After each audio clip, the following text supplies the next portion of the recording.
Hello.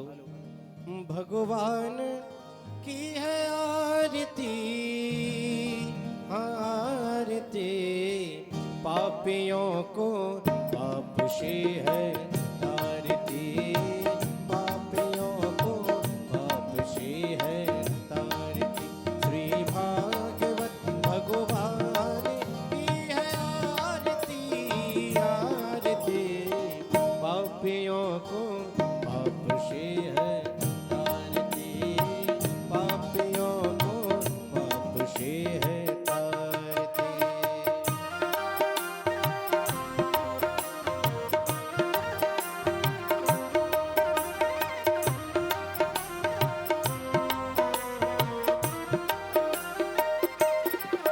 ये अमर ग्रंथ ये मोक्ति पंथी ये पंचम वेद निराला ओ नवी ज्योति जगाने वाला।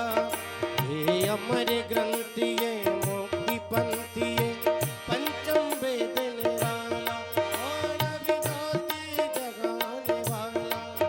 श्री राम यही घनश्याम यही, राम यही घनश्याम यही, जग के मंगल की आरती, पापियों को पाप से है तारती, पापियों को पाप से है तारती। श्री भागवत भगवान की है आरती, आरती, पापियों को पाप से है तारती, पापियों को पाप से है तारती।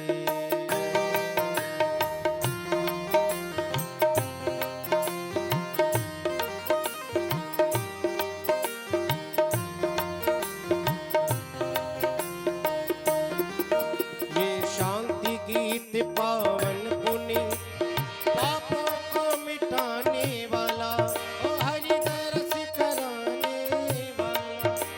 ये शांति गीत पावन पुनि पापों को मिटाने वाला, हरि दरस कराने वाला। ये सुख करनी ये दुख हरनी, सुख करनी दुख हरनी, श्रीमद सूदन की आरती, पापियों को पाप से है तारती, पापियों को पाप से है तारती। श्री भागवत भगवान की है आरती, आरती, पापियों को पाप से है तारती।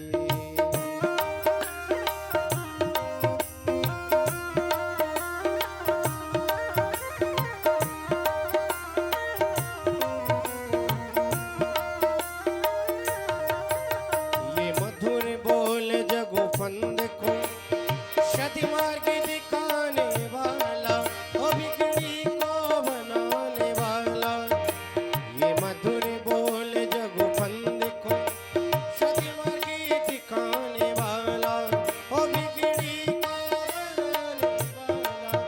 हरि नाम यही हरि ध्यान यही, नाम यही हरि ध्यान यही, प्रभु की महिमा की आरती, पापियों को पाप से है तारती, पापियों को पाप से है तारती।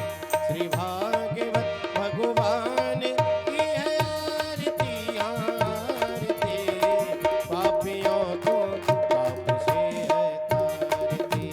कर्पूर गौरम करुणावतारम संसार सारम भुजगेन्द्रहार, सदा वसंतम हृदयाल वंदे भवम भवानी सहितं नमामि। त्वमेव माता च पिता त्वमेव, त्वमेव बन्धु च सखा त्वमेव, त्वमेव वेद्या द्रविणं त्वमेव, त्वमेव सर्वं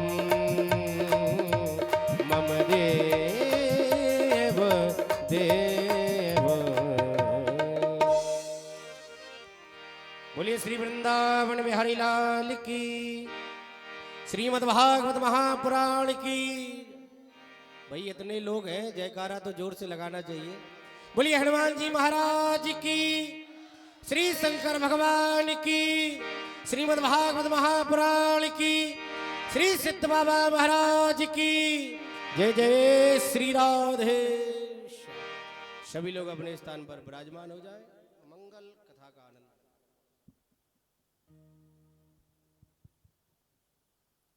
राधे श्री राधे।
लंबोदरं परं सुन्दरमेकदन्तं रक्ताम्बरं त्रिनयनं परमं पवित्रम् उद्यद्दिवाकरकरे उज्ज्वलकायिकान्तं विघ्नेश्वरं सकलविघ्नहरं नमामि। तप्तकाञ्चनं गौराङ्गी श्रीराधे वृन्दावनेश्वरी ब्रजभानुसुते देवी प्रणमामि हरिं प्रिया। जय जय श्री राधारमण, जय जय नवल किशोर, जय गोपी चितचोर प्रभु, जय जय माखन चोर। सब द्वारन को छोड़ के मैं आई तेरी द्वार, हे ब्रज भानु की लाडली, अब तो मेरी ओर निहार।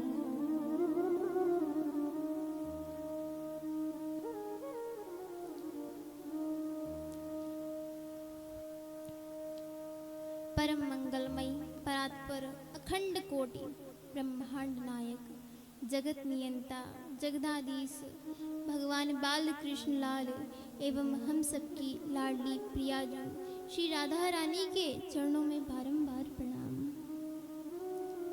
यहाँ पर विराजमान समस्त संत महात्मा एवं सभी भक्तगणों को मेरा प्रेम भरा जय जय श्री राधे श्याम।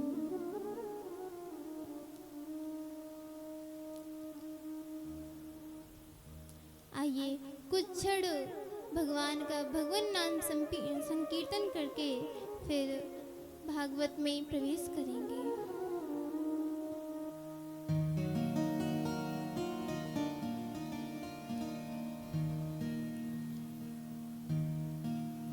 हे गोपाल राधे कृष्ण गोविंद गोविंद, हे गोपाल राधा कृष्ण गोविंद गोविंद,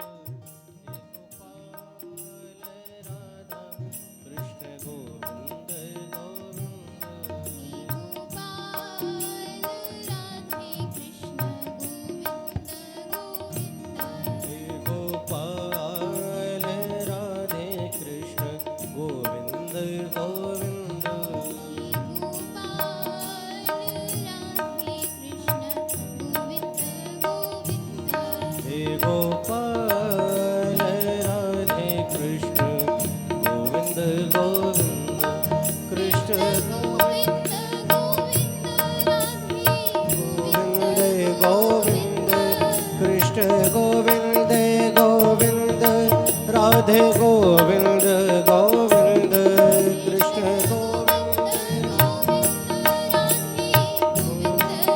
गोविंद कृष्ण गोविंद गोविंद राधे गोविंद गोविंद हे गोपाल राधे कृष्ण गोविंद गोविंद हे गोपाल राधे कृष्ण गोविंद गोविंद राधे गोविंद गोविंद कृष्ण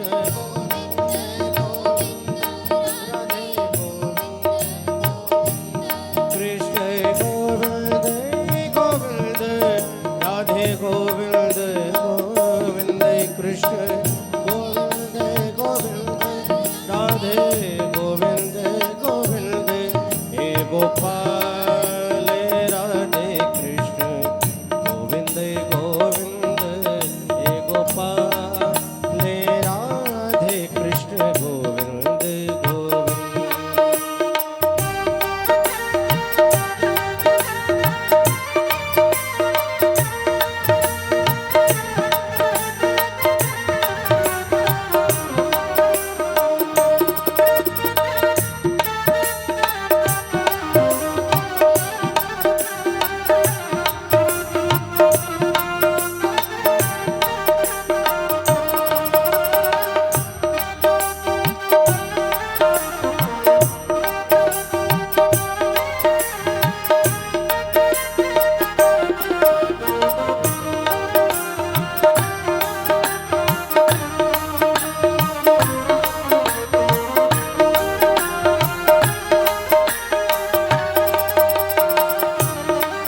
हे गोपाल राधा कृष्ण गोविंद गोविंद हे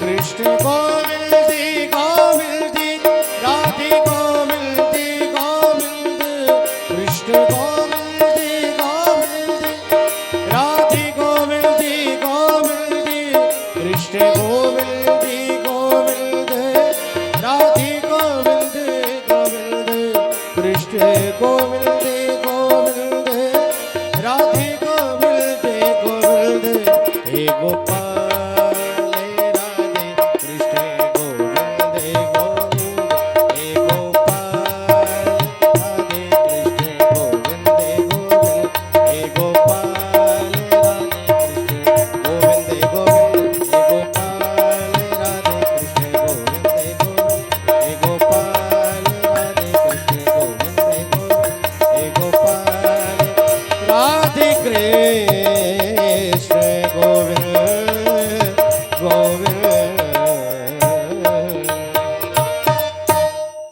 बोलिए सावरे सरकार की जय हो श्री राधा रानी सरकार की जय हो श्रीमद् भागवत महापुराण की जय हो सत्य सनातन धर्म की जय हो भारत माता की जय हो जय जय श्री राधे श्याम।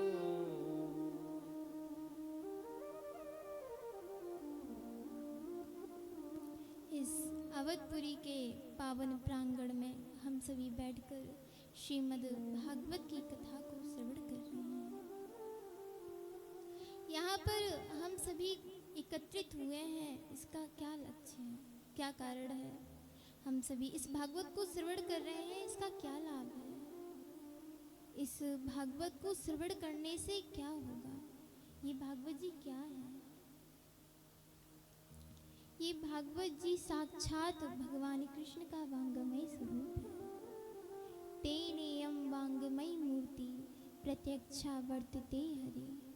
ये साक्षात भगवान हरि के वांगमय स्वरूप है। इन भागवत जी में और हमारे ठाकुर जी में कोई अंतर नहीं है। ये साक्षात हमारे ठाकुर जी ही हैं।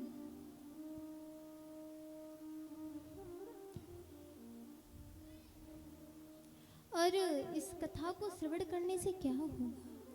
तो तो इस कथा को श्रवण करने से हमारी मुक्ति होगी। अच्छा, ये कथा मिलती कैसे है? इस कथा को श्रवण करने के लिए हमारे पूर्व जन्म के जो पुण्य होते हैं, जब उदय होते हैं, तब हम इस कथा को श्रवण करने का शुभ अवसर प्राप्त कर पाते हैं। और कहा गया है कि पुण्य होते हैं तब हम संत और हमें भगवान की कथा मिलती है। और रामचरितमानस में कहा गया है कि संत की कृपा होगी तब हमें भागवत जी श्रवण करने को मिलती है। तो यहाँ पर दो बातें हो जाती हैं कि या तो पुण्य हमारे उदय होते हैं तब हम इस भागवत कथा को श्रवण कर पा रहे हैं, या तो फिर किसी संत की कृपा हो। तो यहाँ तो दो बातें हो गई ना कि पुण्य और संत की दर्शन बहुत अलग होते हैं। तो बताया कि संत के दर्शन भी हमें पुण्य उदय होते हैं तब प्राप्त होते हैं। संत के दर्शन ऐसे मामूली नहीं होते हैं कि साधारण दर्शन हो जाए, नहीं। जब हमारी पुण्य पूर्व जन्म के पुण्य होंगे या फिर हमारी पुण्य इस जन्म के होंगे तभी हमें संतों का दर्शन होगा, या तो फिर हमारे ऊपर भगवत कृपा हो, भगवान की कृपा हो, तब हमारे ऊपर कृपा होगी, तब हमें संत का दर्शन होगा। और बिना संत के दर्शन से हमें ये भागवत कथा नहीं मिलती है। जब भगवत कृपा और संत कृपा में अंतर क्या है? कि जो भगवान की कृपा होती है और संतों की कृपा में अंतर क्या होता है? संत भी भगवान के अधीन होते हैं। भगवान किसके वश में रहते हैं? भक्त के वश में। संत कौन है? संत भक्त है। भक्त के वश में भगवान रहते हैं। तो हम सभी बड़े सौभाग्यशाली हैं जो इस कथा को श्रवण कर रहे हैं। हम सभी बड़े सौभाग्यशाली हैं जो इस कथा को श्रवण कर रहे हैं।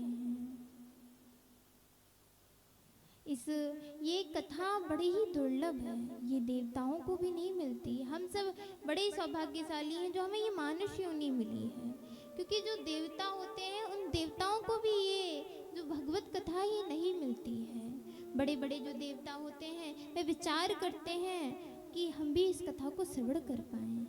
एक बार जब श्री सुखदेव जी महाराज शुक्रताल मुजफ्फरनगर में राजा परीक्षित को कथा श्रवण करा रहे थे, तभी जब कथा श्रवण करा रहे हैं तभी सभी देवताओं ने विचार किया कि हम भी कथा श्रवण करें। जैसे ही उन्हें पता चला कि राजा परीक्षित को 7 दिन में मरने का श्राप मिला है, तो वह अमृत का कलश लेकर, जिस अमृत को पाने के लिए भगवान को 4 अवतार लेने पड़े थे, अमृत को पाने के लिए भगवान को 4 अवतार लेने पड़े थे, वह सहजता पूर्वक देवता भगवान श्री सुखदेव जी महाराज के पास आते हैं और कहते हैं कि हे गुरुदेव, यह जो अमृत कलश है यह आप राजा परीक्षित को दे दीजिए, वह इस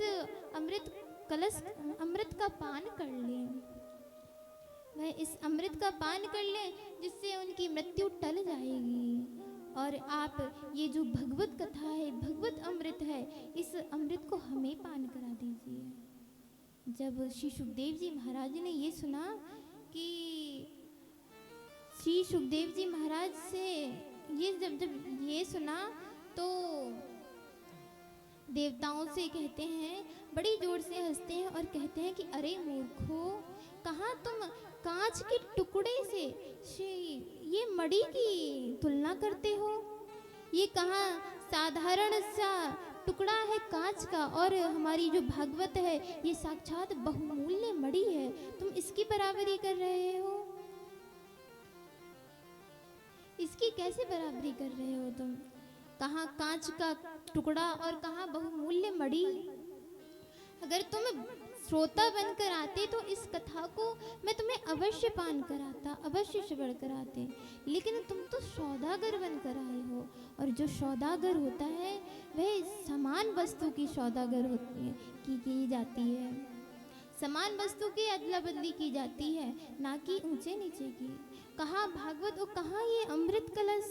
देवताओं को फटकार लगाई है, देवता ब्रह्मा जी के पास जाते हैं और वे कहते हैं कि प्रभु इस भागवत कथा में ऐसा क्या है जो श्री सुखदेव जी महाराज इन सभी मनुष्यों को सहजतापूर्वक पान करा रहे हैं, लेकिन हमें भगा दिया। तब ब्रह्मा जी सत्यलोक में जाते हैं और वहाँ पर जाकर एक तराजू में श्रीमद् भागवत की कथा को रखते हैं और एक तराजू में सभी ग्रंथों को रखते हैं। 18 पुराण और सभी शास्त्रों श्रीमद् भागवत एक साइड रखते हैं और एक तरफ सभी ग्रंथों को रखते हैं। जब रखा तो ब्रह्मा जी ने देखा कि जो श्रीमद् भागवत का पल्लड़ा है वह नीचे हो गया है और ये जो सभी ग्रंथों का पल्लड़ा है यह ऊपर हो गया है। सभी तभी आश्चर्यचकित हो जाते हैं कि ये कैसे हो सकता है। आश्चर्यचकित हो गए हैं।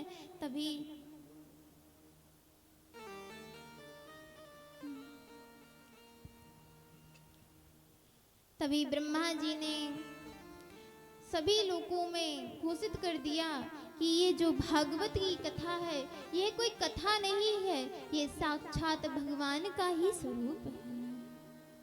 ये कथा अमृत है, अमृत। गोपियां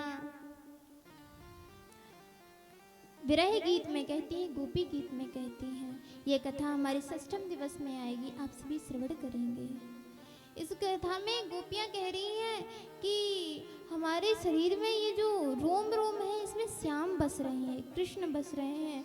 हम इस ज्ञान को पा ही नहीं सकते। एक कथा होती है जो ज्ञान वाली होती है, लेकिन ये जो भागवत कथा है ये ज्ञान यज्ञ तो है, लेकिन उससे पहले भक्ति यज्ञ है। इसमें अपने हम सभी दुर्गुणों का स्वाहा करते हैं, दुर्गुणों को डालते हैं। जैसे हमारा अभिमान, अहंकार, इन सबको हम त्याग करते हैं, तभी हम इस कथा को मन लगाकर श्रवण कर पाएंगे। इस कथा को श्रवण कर पाएंगे। श्री सुखदेव जी महाराज ने सभी को भगाया है और शुक्रताल मुजफ्फरनगर में कथा सुना रहे हैं। और इधर ब्रह्मा जी ने घोषित कर दिया है कि ये जो भागवत की कथा है ये बड़ी ही पवित्र और पावन है। ये कथा कोई अंतर नहीं है इस कथा में और हमारे भगवान में कोई अंतर नहीं है। बड़े ही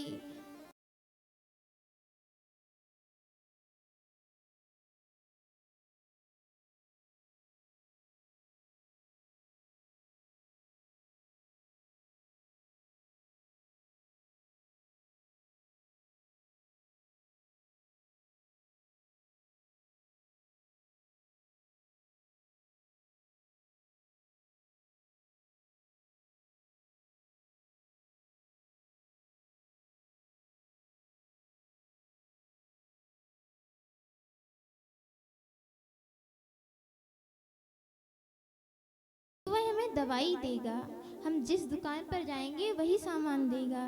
लेकिन अगर हम सोचें कि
होता है तो यहाँ पर हमारे भगवान में 3 गुण बताए गए हैं। कौन कौन से गुण? सत चित आनंद। सत सत जो कभी असत ना हो सके, जो कभी बदले ना, वह सत है। सत और चित, चित अर्थात चैतन्य, आनंद अर्थात ये जो भगवान है इन्हें आनंद कहा गया है। अभी मैंने कहा कि ये जो दुखालय है इसमें दुख को बदलकर हमें आनंद मिल सकता है, कि हमें इस ये संसार में हम सुख की कामना करते हैं, हमें सुख नहीं मिलेगा, हमें आनंद मिल सकता है अगर हम हरि का भजन करें। हरि का भजन करते हैं तो भगवान हमारे हृदय में बैठ जाते हैं। इसीलिए जब हम भगवान का भजन करते हैं, सत्संग करते हैं, तो हमारे हृदय में जो भगवान बैठ जाते हैं उन्हीं को आनंद स्वरूप कहा गया है। वही भगवान हमारे आनंद स्वरूप हैं। सच्चिदानंद रूपाय विश्वोत्पत्त्यादि हेतवे। भगवान के कार्य क्या क्या हैं? विश्व की उत्पत्ति, पालन और संहार, भगवान ये 3 कार्य कर लेते हैं। और अच्छा, ये भगवान, मैंने कहा कि अभी भगवान की कथा है, इसे श्रवण करने से होता क्या है, हमारा लाभ क्या होगा? तो कहा कि तापत्रय विनाशाय, दैहिक, दैविक और भौतिक। साधारण भाषा में कहें तो मन का दुख और तन का दुख और धन का दुख, ये प्रत्येक व्यक्ति को होता है। हमारे बीच में जितने भी लोग बैठे हैं सभी को ये दुख होता है। किसी को तन का है तो किसी को मन का है और किसी को धन का है। अगर हम भगवान की कथा को श्रवण करते हैं तो ये जो तीनों दुख हैं ये हमारे समाप्त हो जाते हैं। हमें इस कथा को श्रवण करने से लाभ ये मिलता है कि तापत्रय विनाशाय, ये तीनों तापों का नाश हो जाता है। इस भागवत को कथा को श्रवण करने से क्या लाभ होता है कि तन का सुख। अच्छा, तन ये जो होता है इसे पवित्र कैसे किया जाता है? हम किसी नदी में स्नान कर लें तो इस तन, ये जो तन है ये पवित्र हो जाता है। और धन की पवित्रता कैसे होगी? अगर हम दान करें तो हमारा ये जो धन है, अगर हम इसे सही जगह लगाएं तो ये धन पवित्र हो जाता है। लेकिन मन की शुद्धि कैसे हो? बड़ा ही कठिनाई है कि इस मन को शुद्ध करने के लिए बड़ा ही परिश्रम करना पड़ता है। वह परिश्रम क्या है? इस भागवत कथा को श्रवण करना ही आपके मन की शुद्धि है। और कहते हैं कि सभी की खुराक होती है, तो ये जो मन की खुराक है ये भागवत जी है। हमारे शरीर नहीं चाहता कि हम कथा को श्रवण करें। अब जितने लोग यहाँ बैठे हैं इनका शरीर बहाना मारता है कि अरे वहाँ बैठेंगे तो हाथ दर्द हो रहा है, पैर दर्द हो रहा है, कमर में दर्द हो रहा है। सभी बहाने, शरीर बहाने मारता है। शरीर को ये कथा से प्रेम नहीं है, कथा नहीं पसंद है। लेकिन ये जो आत्मा है, ये आत्मा कहती है कि नहीं, हमें कथा श्रवण करनी है। और थोड़ी भगवान कृपा करते हैं और थोड़ा आत्मा धक्का देता है कि चलो भाई कथा श्रवण करने चल जल्दी कथा श्रवण करो चलकर। यहाँ पर जो कथा श्रवण करने आए हैं ये वेने भगवत कृपा है इन पर, क्योंकि जो घर पर बैठे हैं अपने, जिनकी बहुतों के यहाँ निमंत्रण गया है, लेकिन कथा श्रवण करने वही आ पाएंगे जिन पर किसी संत की या सदगुरुदेव की या भगवान की कृपा होगी। क्योंकि बिना भगवान की कृपा के हम कथा श्रवण करने आ ही नहीं सकते। अगर हम आ भी गए तब भी नहीं कथा श्रवण कर पाएंगे। अब कोई कहे भैया कथा श्रवण करने आ गए हैं फिर कथा क्यों नहीं श्रवण कर पाएंगे? तो कहा कि वो कथा श्रवण करने तो आएगा तो सबसे पहले खंबा ढूंढेगा और वहां पर आकर टिक कर बैठ जाएंगे। उसके बाद क्या करेंगे? समाधि में लग जाएंगे। कौन सी समाधि? सो जाएंगे। तो कथा जब तक हमारे ऊपर भगवत कृपा नहीं होगी तब तक हम कथा नहीं श्रवण कर सकते, कथा नहीं श्रवण कर सकते। एक बार की बात है कि नारद जी बद्री नारायण विशालपुरी में जाते हैं और वहाँ पर जाकर उन्हें सनकादि ऋषि मिलते हैं। सनकादि ऋषि देखते हैं कि नारद जी का मुख आज उदास है, बहुत ही ढला हुआ है कि तो आज नारद जी के पास गए हैं और पूछते हैं कि हे नारद जी, आप इतने उदास क्यों हैं? कथम ब्रह्मन दीन मुखः कुतश्चिंता तुरो भगवान। आपको कौन सी चिंता सता रही है? आप इतने चिंतित क्यों हैं? तब नारद जी कहते हैं कि मैं इस पृथ्वी लोक में भ्रमण कर रहा था। मैं भ्रमण करते करते वृंदावन पहुंचा। वहाँ वृंदावन में जब मैं यमुना के तट पर पहुंचा तो वहाँ पर देखा मैंने कि एक स्त्री बैठी है, नवयुवती बैठी है और उसकी गोद में दो वृद्ध पुरुष लेटे हुए हैं। सैकड़ों कमल नयनी स्त्रियां सेवा कर रही हैं। तभी मैंने विचार किया, हो सकता है कोई भगवत प्राप्ति के लिए बैठा हो। फिर मैंने विचार किया कि नहीं, ये स्त्रियों का समुदाय है और हम बाबाओं को स्त्रियों के समुदाय में नहीं जाना चाहिए। तब फिर मैं जब जाने लगा तो उस स्त्री ने मुझे आवाज लगाई कि भो भो साधो क्षणम तिष्ठ मच्चिंता दर्शनम तव लोकस्य सर्वथा गरम परम। कि हे साधु, हे महात्मा, आप कुछ क्षण रुक जाइए, कुछ क्षण रुक जाइए, जिससे साधु का जो एक क्षण भी होता है ना, उसमें हमारी भगवत प्राप्ति के साधन मिल जाते हैं। साधु कम बोलते हैं लेकिन जितना बोलते हैं उतने में हमारी भगवत प्राप्ति हो जाती है। तभी भक्ति महारानी नारद जी को रोकती हैं। नारद जी पूछते हैं कि हे देवी, आप कौन हैं? तब नारद जी कहती हैं कि अहम भक्ति रीति ख्याता मई तनियो मतो ज्ञान वैराग्य नामानो काल योगीन जर्जर। कि हे साधु, हे संत, मेरा नाम भक्ति है और ये जो दोनों वृद्ध पुरुष लेटे हुए हैं, यह मेरे पुत्र ज्ञान और वैराग्य हैं। तब नारद जी कहते हैं कि हे देवी, ये कैसा आश्चर्य है कि आप इतनी नवयुवती हैं और ये आपके दोनों पुत्र इतने वृद्ध कैसे हो गए? तब भक्ति महारानी कहती हैं कि ये सब कलयुग के प्रभाव से है, ये सब कलयुग के प्रभाव से है। मैं नवयुवती हूँ और मेरे ये जो दोनों पुत्र हैं यह वृद्ध हो गए हैं। अगर मेरे ये दोनों पुत्र फिर से नवयुवक नहीं हुए तो मैं इस भारत देश को छोड़कर विदेश चली जाऊंगी। विदेशम गम्यते, मैं इस देश को छोड़कर विदेश चली जाऊंगी। तभी नारद जी कहते हैं, अरे नहीं देवी, आप विदेश ना जाइए।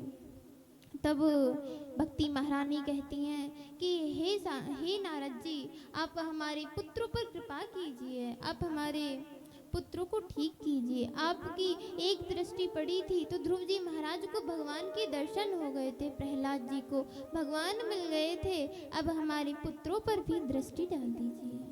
तब नारद जी उन बालकों ज्ञान वैराग्य के कान के पास पहुँचे हैं और वेद वेदांत घोषेश्च गीता पाठे मुहुर मुहुर, गीता का बार बार पाठ किया है और सभी वेद वेदांतों का पाठ किया है। तो अब ये जो ज्ञान वैराग्य है ये उठते तो हैं, इनकी मूर्छा तो छूटती है लेकिन फिर से गिर पड़ते हैं। तभी फिर मैंने विचार किया कि ये कैसा आश्चर्य है। तभी आकाशवाणी होती है, व्योमवाणी, आकाशवाणी हुई कि हे नारद जी, आप सत्कर्म कीजिए, ये दोनों बालक ठीक हो जाएंगे। तब नारद जी ने सभी से पूछने लगे हैं कि ये सत्कर्म कौन सा है। मैं वही पूछता पूछता यहाँ बद्रीनाथ विशालपुरी में पहुँचा हूँ। हे सनकादि ऋषियों, आप तो परम ज्ञानी हैं, परम महात्मा हैं, कृपा करके आप ही बताइए कि वह सत्कर्म कौन सा है। तब नारद जी को श्री सनकादि ऋषि कहते हैं कि वह सत्कर्म और कोई नहीं, वह सत्कर्म यह श्रीमद् भागवत महापुराण ही है, श्रीमद् भागवत महापुराण ही है। तब नारद जी ने कहा कि हे संतो, जब आपने यही बता दिया कि ये जो सत्कर्म है ये भागवत कथा ही है, तो अब आप ये भी बता दीजिए कि ये जो भागवत कथा कहाँ करानी चाहिए। तब सनकादि ऋषि कहते हैं कथा तो हम चारों भाई कहेंगे, लेकिन अगर तुम्हें कथा करानी है तो तुम हरिद्वार में गंगा के आनंद नाम के तट पर जाओ और वहाँ पर जाकर कथा का व्यास मंच बनाओ। तब कथा प्रारंभ हुई है। सनकादि ऋषियों ने कथा कही है और प्रथम स्कंद दूसरा स्कंद जैसे ही 7 दिन हो जाते हैं तो ज्ञान वैराग्य की मूर्छा छूट जाती है, बड़े ही सहज हो जाते हैं और नृत्य करने लगते हैं, संकीर्तन करने लगते हैं। तब नारद जी कहते हैं कि ये तो चमत्कार हो गया है। अब नारद जी श्री सनकादि ऋषियों से प्रश्न करते हैं कि हे ऋषियों, हे मुनियों, कृपा करके ये बताइए इस भागवत कथा को श्रवण करने से कैसे कैसे पापी तर सकते हैं। कितने पापी जिसने जीवन भर अपने पाप ही पाप किया है, अपने जीवन भर कभी पुण्य देखा ही नहीं है, वो उसकी भी इस कथा को श्रवण करने से मुक्ति हो सकती है। तब सनकादि ऋषियों ने कहा कि हे नारद जी, हम आपको एक उदाहरण बताते हैं, आपको एक पुरानी कथा बताते हैं जिससे आपका ये जो संशय है ये दूर हो जाएगा। तब सनकादि ऋषियों ने कहा कि एक तुंगभद्रा नदी के किनारे एक आत्मदेव नाम के ब्राह्मण रहते थे और वह उनकी पत्नी का नाम धुंधली था। वह दोनों दंपति रहते थे। जैसा कि धुंधली अर्थात धुंधु फलम, जो सदैव लड़ती रहे। आत्मदेव जी बड़े ही सहज और बड़े ही पवित्र मन के थे, लेकिन ये जो धुंधली है ये बड़ी ही झगड़ालू थी। अब ये जो आत्मदेव जी हैं इनके पास संसार के सभी सुख हैं, इन्हें किसी चीज की चिंता नहीं है, बस एक सुख नहीं है, संतान का सुख नहीं है, संतान का सुख नहीं है इनके पास। तब ये संतान सुख से बड़े परेशान रहते, संतान के दुख से बड़े ही परेशान रहते हैं। एक दिन ये इतने दुखी हो गए कि जंगल में जाकर के रोने लगे, आत्महत्या करने आए हैं। तभी एक संत जी ने देखा कि आत्मदेव जी रो रहे हैं। तभी उन संत महात्मा ने पूछा कि हे बालक, हे ब्राह्मण, आप क्यों रो रहे हो? आप क्यों रो रहे हो? अपने चिंता का कारण बताओ। तब आत्मदेव जी ने कहा कि मुझे संतान सुख नहीं प्राप्त हुआ है, मैं संतान के दुख से दुखी होकर आज अपना शरीर त्यागने जा रहा हूँ। तब संत महात्मा ने कहा कि अरे, मैं देख रहा हूँ तुम्हारे माथे पर जो लकीरें हैं इनमें तो तुम एक जन्म की बात करते हो, तुम्हारे तो अगले 7 जन्मों तक तुम्हें संतान सुख की प्राप्ति नहीं होगी। अब तो भैया नारद जी, अब तो भैया आत्मदेव जी महाराज हैं, ये और रोने लगे हैं, फूट फूट के रोने लगे हैं। तभी उन संत महात्मा को दया आ जाती है। उन्होंने कहा कि एक फल दिया है और कहा है इस फल को खा लेना, अपनी पत्नी को खिला देना, इस फल को अपनी पत्नी को खिला देना, जिससे तुम्हारे घर एक संतान की उत्पत्ति होगी। अपनी पत्नी से, धर्म पत्नी से कहना कि सत्यम शौचम दया दानम, अपने सत्य का सदैव पालन करें और दया दान का नियम 1 वर्ष तक दान करें और पुण्य करें, कभी झूठ ना बोलें। इस प्रकार आत्मदेव जी को समझाया है। आत्मदेव जी घर आए हैं और धुंधली को ये बात बताई। धुंधली ने कहा कि ठीक है, मैं खा लूँगी। तब आत्मदेव जी के जाने के बाद धुंधली की बहन आती है। धुंधली अपनी बहन से कहती है कि बहन, मैं गर्भवती नहीं होना चाहती। सुना है कि गर्भवती होते हैं तो बड़े कमज़ोर हो जाते हैं, भाग दौड़ नहीं पाते हैं। और तभी बहन ने कहा कि सही बात है, मैं गर्भवती हूँ, जब मेरे बालक होगा तो मैं तुम्हें दे दूँगी। अगर तुम्हें इस फल का परीक्षण करना है, तुम्हारे यहाँ जो गाय है तुम उस गाय को खिला दो। तब धुंधली ने उस फल को अपनी गाय को खिला दिया है और नाटक करने लगी है। तब धुंधली के जब धुंधली की बहन के पुत्र हुआ है तो वो धुंधली की बहन ने उस पुत्र को धुंधली को दे दिया है, धुंधली ने कुछ धन अपनी बहन को दे दिया है। इस प्रकार जब आत्मदेव जी के यहाँ पुत्र हुआ है तो बड़े ही सुंदर भव्य उत्सव मना है। अब धुंधली ने कहा कि अगर मेरा नाम धुंधली है तो मेरे पुत्र का नाम धुंधकारी होना चाहिए। दोनों पुत्र बड़े हुए हैं। अब इधर जो धुंधली का पुत्र है ये धुंधकारी है और कुछ महीनों बाद उस गाय के भी एक पुत्र हुआ है, बड़ा ही सुंदर पुत्र है। एक तो संत का आशीर्वाद है और दूसरा गाय का पुत्र है, बड़ा ही सुंदर हुआ है। पूरा शरीर उसका लेकिन ये जो गाय की तरह है, इसीलिए उस बालक का नाम गोकर्ण रखा गया है।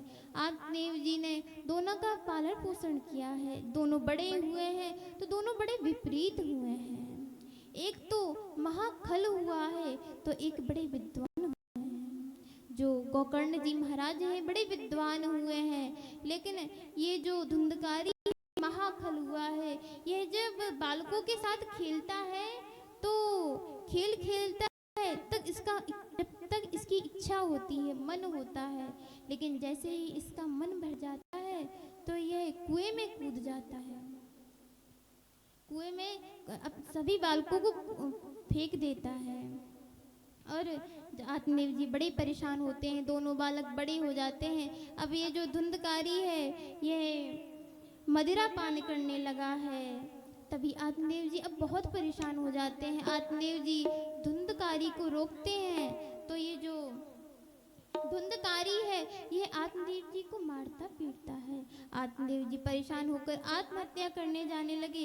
तभी गोकर्ण जी महाराज ने समझाया है कि देहे अस्ति मांस रुधिरे भीमतिम तेजत्वम, इस देह अस्थि मांस मज्जा का शरीर छोड़कर आप इस मोह माया को छोड़कर भगवान की भक्ति कीजिए। आप जाइए, जाकर वृंदावन में 10वें स्कंद के भागवत के 10वें स्कंद को पढ़िए, पाठ कीजिए उसको और भगवान को प्राप्त कीजिए। आज पुत्र पिता को उपदेश दे रहे हैं। आज आत्मदेव जी वृंदावन आए हैं और वृंदावन में भगवान की कथा का पाठ करने लगे हैं। अब जब पिताजी चले गए तो धुंधकारी और भी निश्चल हो गया। अब और भी उसकी उद्दंडता बढ़ गई है। अब वो धुंधली से धन मांग रहा है कि धन दो, मुझे धन दो, धन दो। इस प्रकार धुंधली परेशान हो गई और कुएं में कूद गई। तभी गोकर्ण जी महाराज ने विचार किया कि अब तो माता जी भी चली गई, पिताजी भी चले गए, कहीं ऐसा ना हो कि मेरा नंबर आ जाए। तब अब गोकर्ण जी महाराज तीर्थ यात्रा में चले गए हैं। इस धुंधकारी ने देखा कि अब कोई नहीं है रोक टोक करने वाला, तो वैश्याओं को घर बुला लिया है और वैश्याओं का गमन करने लगा है, चोरी करने लगा है। तो वैश्याओं ने एक दिन देखा कि ये चोरी करके आ रहा है, तो जो वैश्याएं हैं इन्होंने धुंधकारी को मार दिया है और भाग गई हैं। अब गोकर्ण जी महाराज को जब यह पता चला कि उनका भाई मृत्यु हो गई है भाई की, तो उन्होंने गया जी में सैकड़ों श्राद्ध किए हैं और जब घर वापस आते हैं तो देखा कि उनके भाई की मुक्ति नहीं हुई है, वह प्रेत योनि में प्राप्त हो गया है। तो धुंधकारी के लिए उन्होंने सभी ब्राह्मणों से पूछा है कि जो प्रेत योनि में प्राप्त हो जाए उसे क्या करना चाहिए। तब किसी ने समुचित उत्तर नहीं दिया, तो सूर्य भगवान के पास गए हैं और सूर्य भगवान से प्रार्थना की है। तब सूर्य भगवान ने कहा कि आप श्रीमद् भागवत कथा का आयोजन कीजिए। तब श्री गोकर्ण जी महाराज ने कथा आरंभ की है।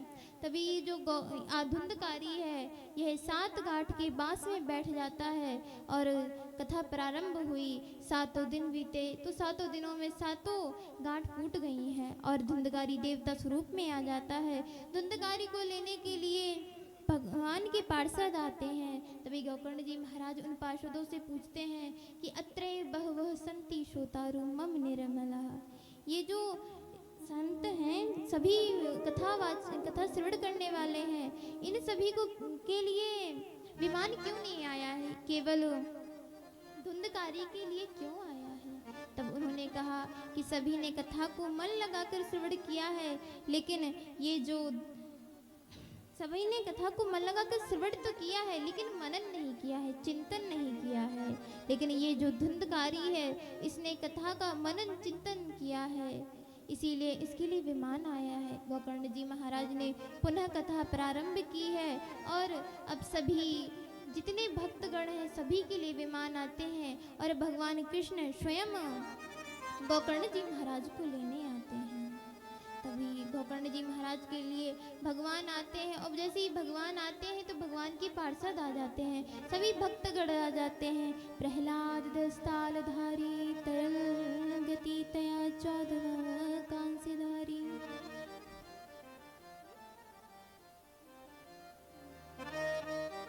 प्रहलाद दस्ताल धारी तरल गति तया चौदह कांसीधारी। वीराधारी सुररसी स्वर कुशलतया राग करतार्जुनो भूत इंद्रो वादीन मृदंगम। जय जय सुकरा कीर्तने ते कुमारः। प्रहलाद जी आते हैं, सभी भक्तगण आ जाते हैं, श्री सुखदेव जी महाराज आते हैं और संकीर्तन करने लगते हैं। आइए समय की बेला को देखते हुए हम सभी भक्तगणों के साथ संकीर्तन करते हैं। इसके पश्चात इस भागवत को का विश्राम करते हैं। ओ मुझे राधे राधे, ओ मुझे राधे राधे कहने दे, ओ पापी मन रुक जा जरा। मुझे राधे राधे कहने दे, ओ पापी मन रुक जा जरा। मुझे राधे राधे कहने दे, पापी मन रुक जा जरा। राधे राधे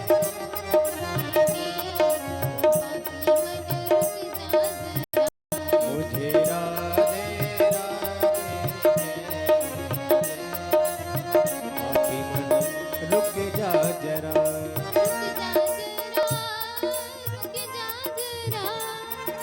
रुक जा जरा, रुक जा जरा। मुझे राधे राधे, मुझे राधे राधे पापी मन रुक जा जरा।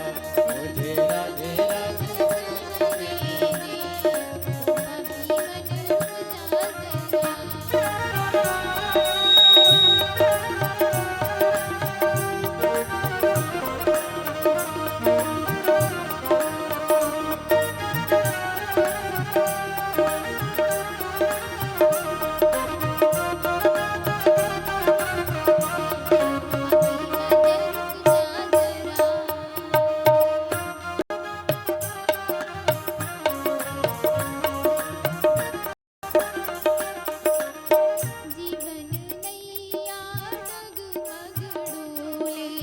जीवन नैया जगमग डोले।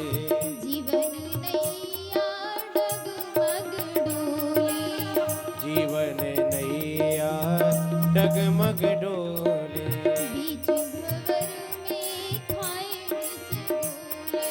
बीच भंवर में खाए हिचकोले। बीच भंवर में खाए हिचकोले। मुझे पार उतरने दे, ओ पापी मन रुक जा जरा। मुझे पार उतरने दे, ओ पापी मन रुक जा जरा। मुझे राधे राधे कहने दे, पापी मन रुक जा जरा। राधे राधे कहने दे, पापी मन रुक जा जरा। सभी लोग आरती के लिए खड़े हो जाएं, बड़े भाव के साथ आरती का दर्शन। श्री राधे, श्री राधे।